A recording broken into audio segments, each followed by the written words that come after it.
At so ayan, hi guys! Welcome back at channel natin at ito na nga po sa episode 213 para dito kay Kalbo. At huwag na natin patagalin pa, simulan na natin yan. At kanina nga ay dito tayo natapos yung sa paghamon ni Atomic Samurai dito kay King. At eto nga, talaga naman naglabas ng pagkalupit-lupit na aura dyan itong si King. At now ang continuation niyan is eto naman na. So balik dito kalaay dahil eto nga, pinapawis itong mga disipulo ni Atomic Samurai. At eto ngayon, sabi nga ni Ai, napakaraming openings daw nito ni King. Sabay maya-maya binawi niya, sabi niya nga dyan, ay hindi, wala siyang opening, sabi niya ganyan. Pero yun ay biglang tingin-tingin din.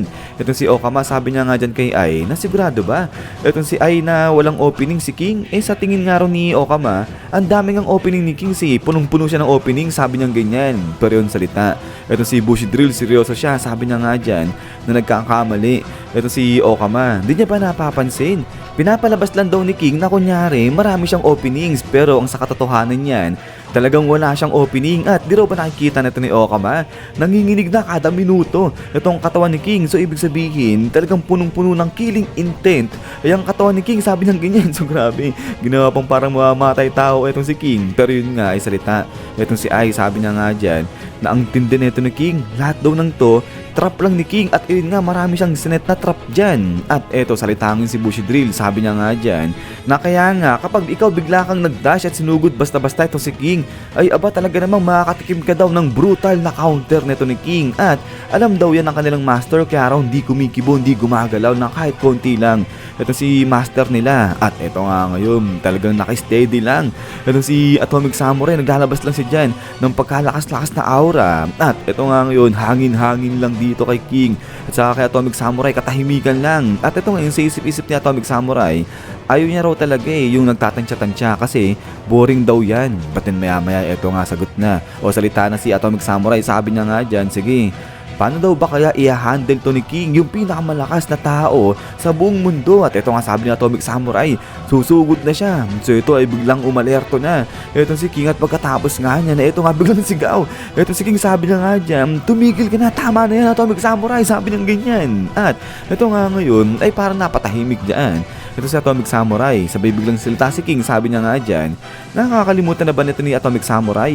Tuesday ngayon, sabi niya ganyan. At eto nga ngayon, tingin-tingin lang ito si Atomic Samurai. Sabay ayun, biglang turo ngayon etong si King. So parang nakakatakot yung ngiti ni King. Sabay sabi niya nga dyan, na mukhang alam na raw, napansin na ng disipulo na Atomic Samurai kung ano nangyayari. At eto nga ngayon, turo-turo ni King eto si Ai. At ayan, ay bahagyang parang napapalingon eto si Atomic Samurai banda doon kalaay. At eto nga, nakagulat eto si Ai, napatahimik siya kasi bigla siyang tinuro ni King At eto salita etong si King, sabay sabi niya nga dyan, na mukhang wala na siyang kailangang sabihin pa. At eto nga, biglang talikod etong si King, parang biglang nag-walkout siya. Sabay biglang sabi nga dito ni King na okay, sige, yun na yun, sabi niya ganyan. At eto nga, kung gusto raw talaga ni Atomic Samurai o kung ipipilit niya etong laban na to, ay gawin na lang nila yan sa mga susunod na araw. At eto nga ngayon, biglang napasigaw na etong si Atomic Samurai kasi umaalis na si King Sabi niya nga dyan, na tumigil etong si King. Saka ano raw ba yung mga pinagsasabi nito ni King? But then ito nga ngayon, baling si King dyan kay Atomic Samurai. Sabi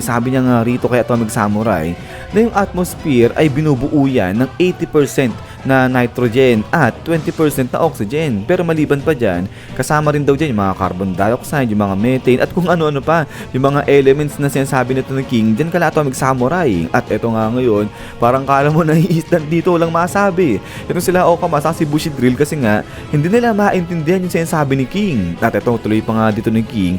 At nung nakaraan nga raw, nung last Thursday, full moon pa. So ibig sabihin, ngayon na raw yung araw. At ngayon, eksakto raw, tanghali ay mababago yung facing nito. At ngayon, yung ilan daw sa kanila, naka-open na yung antena. Kaya, alam na nila, na-notice na nila, yung pagbabago na nga na to. So ito pinapawit din si Ai, di niya maintindihan din yung sinasabi nga ni King. At ito nga ngayon, biglang sabi ni King, na ang katotohanan niyan, nagsimula na to. Sabi niya ganyan. So dito wala nakakaalam. Nung sinasabi ni King siya lang, but din ito nga, ay hindi nga maintindihan ni Atomic Samurai kung ano yung mga sinasabi ni King dito. But din maya-maya salita ito si King. Sabay sabi niya nga dyan, nasigurado si King na narinig naman na daw nito nila Atomic Samurai yung tinatawag na Dolce na bring reaction. At ito nga, lahat sila na-stand dito. Sabay sabi nga itong grupo ni Atomic Samurai, Hindi nila alam yung Dolce na bring reaction ng ana yan. At eto nga ngayon, biglang alis na.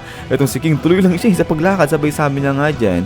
Anyways, yung paglalaban daw nilang dalawa ni Atomic Samurai, sigurado magdudulot yan ng matinding catastrophe. So kaya nga ito, ay sa susunod raw nila gawin yan. Pero ito nga ay talagang pinipigil ni Atomic Samurai itong si King, wag daw siyang umalis dahil nga hindi pa sila tapos dito. But then ito nga ngayon, sigaw. Etong si King sabay sabi niya nga dyan na ayaw niya raw ng unnecessary na mga casualties, di siya papayag niyan, lalo na ngayon na yung tinatakbo nga raw ng mundo nila ay talagang di na maganda kasi nga ang daming mga halimaw, yung mga nagsisilabasan dyan. So kaya nga ito sabi ni King, di ba meron silang mas importanteng kailangan gawin kaysa sa ginagawa nga nito ni Atomic Samurai, yung maglaban silang dalawa. At ito nga ngayon, tahimik itong si King, biglang yuko siya, sabay sabi niya nga dyan, dahil after all, ito nga raw si Atomic Samurai at saka siya, itong si King, pares daw silang hero. At din, pagkatapos nga niya na ito nga ngayon, talagang ting-ting masama itong si Atomic Samurai dyan kay King. Sabay biglang salita siya, sabi niya nga dyan, na sandali lang, sabi lang ganyan, so grabe talagang di paawat dito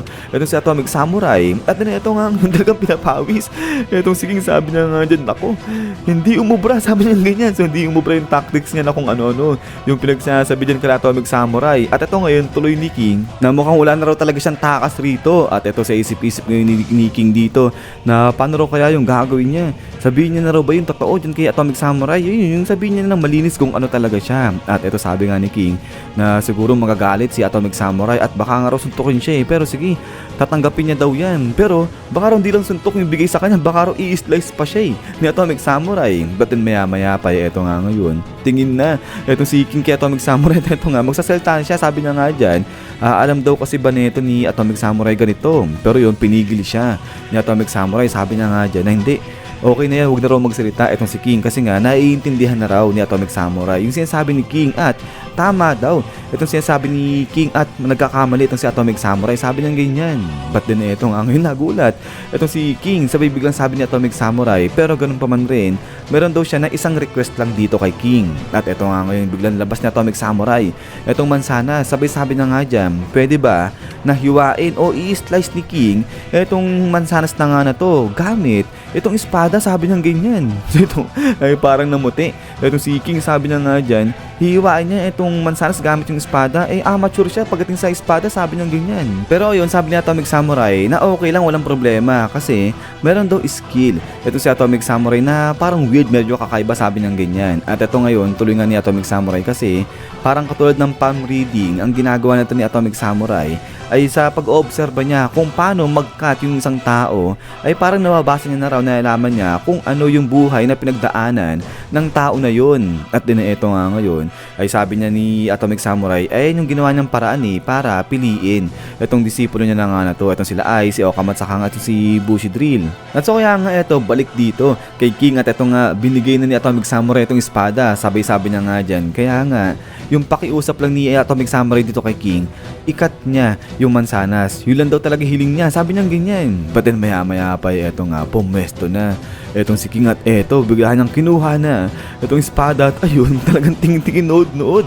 Etong sila ay sabi nga nila, ayun na, gumalaw na siya, sabi nilang ganyan. At ito ngayon, parang sama ng tingin ni King at pagkatapos nga niya, boom! Dito ang ganda ng forma ni King, kala mo talagang samurai.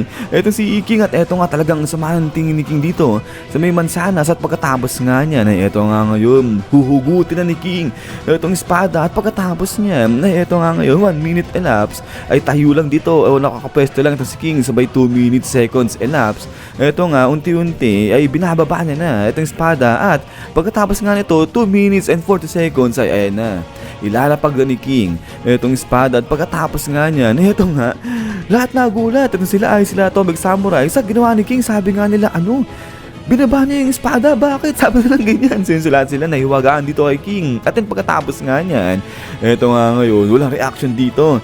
Eto si King sabay maya-maya, boom! Dito dali-dali tayo ito si King at tumalikod na siya rito kala Atomic Samurai. At then eto nga, biglang pinabi si King, sabi niya nga dyan, Hindi ko matanggal yung espada, sabi niya ganyan. So nahirapan pala siya tanggalin yung espada, kaya hindi na siya umimik. Ayun, binalik niya lang sa maayos na pwesto yung espada talaga naman. At eto nga ngayon sabi ni King, yung kamay niya talagang hirap na hirap talagang umabot na sa limit para lang matanggal yung espada. At ayun nga hirap na hirap na siya sa posing. At ito talagang nanginginig-nginig dito itong kamay ni King. Sabay maya-maya pa, ito nga talagang post na pabis ni King. Sabay sabi niya nga rito na dahil sa pinapanood nga raw siya ng mga to ng grupo ni Atomic Samurai na akala mo mga eagle eye, ay kaya sobra-sobra daw yung kaba niya. At eto sabi nga ni King, kapag nagtuloy siya na mag-bluff ng ganito, sigurado mabubuking siya. So kaya nga ito si King nakatalikod lang, sabi niya nga dyan na wala na, katapusan niya na. At eto nga yung grabe. Si Atomic Samurai ang sama ng tingin dito kay King, kaya nga ito sabi ni King na sigurado siya ang sama ng tingin sa kanya nito ng mga tao ni Atomic Samurai, at lalo na ito si Atomic Samurai. So kaya nga ito sabi ni King dito, siguro magtutuloy-tuloy na lang daw siya sa paglakad, hindi na siya lilingon kasi sobrang takot niya, natatakot siya dito kay Atomic Samurai. At pagkatapos nga niyan, ito nga ngayon, walang imik-imik, lakad lang tuloy-tuloy. Ito si King, alam mo wala nangyari, hindi niya pinapansin. Ito si Atomic Samurai, pati na ito sila ay yung mga disipulo ni Atomic Samurai. At pagkatapos nga niyan is yan guys, so hanggang dito lang itong episode 230 natin. Grabe, napakatindi talaga nito ni King lahat sila dito question mark tuloy. Itong si Icy Bushido sa si Okama. So syempre pati ito si Atomic Samurai, hindi nila alam kung ano nangyari dito kay King. But then yun nga guys, ay ulit maraming salamat sa panonood dito kay kalbo natin. Yun, walang kupas pa rin talaga si King. So lagi mag-ingat, God bless niya lahat at kita-kits tayo ulit.